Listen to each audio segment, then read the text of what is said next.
প্রিয় শিক্ষার্থী বন্ধুরা, এবার আমরা ফটোশপে একটি দৃশ্য ডিজাইন দেখব। কিভাবে একটি ছবিকে সাদা কালো করা যায় এবং সাদা কালো এবং দুটি ছবি একসাথে রাখা যায়। তো ছবিটি রাখার জন্য আমাদের কি করতে হবে? ফাইল, ওপেন,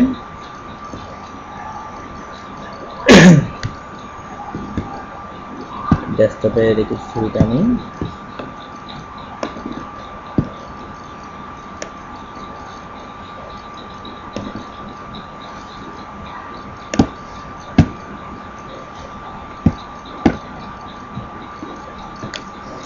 প্রিয় ভাই খুব পছন্দ করে তো ছবিটি আমরা দেখাচ্ছি মুনতাসির।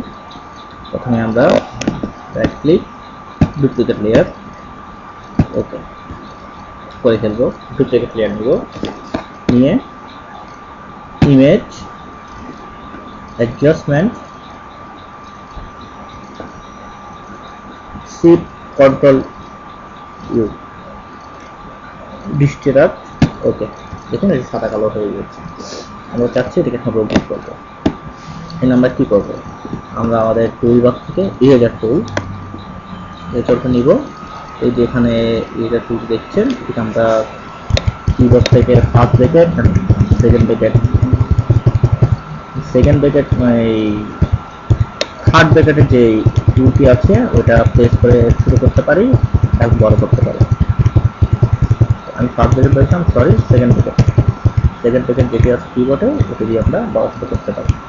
তো দেখা যাক, আমরা চাচ্ছি শুধু এই পেজটি রঙিন থাকবে। আমরা আমাদের কাজের সুবিধার জন্য আমরা কন্ট্রোল প্লাস জুম, কন্ট্রোল ধরে প্লাস দিলে জুম হয়, কন্ট্রোল আর মারি ধরে মিনিমাইজ হয়। আমরা দেখি ক্লিক করি, দেখুন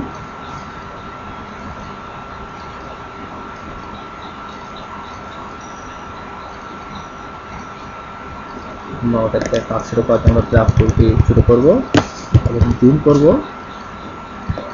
জুম করে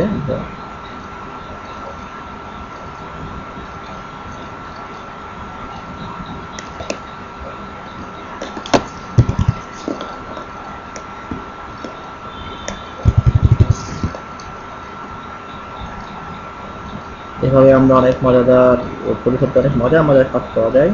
তবে আমি বেসিক্যালি এই ওয়েবের জন্যই ফটোশপ এই টিউটোরিয়ালটি আয়োজন করেছি।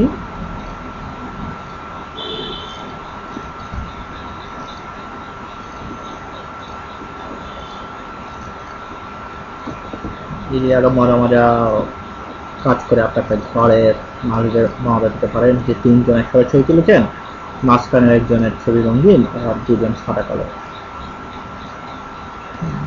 আপনারা যদি আমার টিউটোরিয়ালটি বুঝতে না পারেন তাহলে পাস দিয়ে আমার টিউটোরিয়ালটি আপনার পিসিতে অন করে পাস দিয়ে ফটোশপ সফটওয়্যার খুলে কাজ করেন। দেখুন সিস্টেমটা ডিজাইন করে দিয়েছে।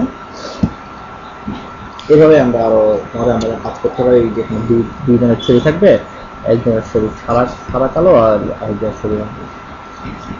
ধন্যবাদ।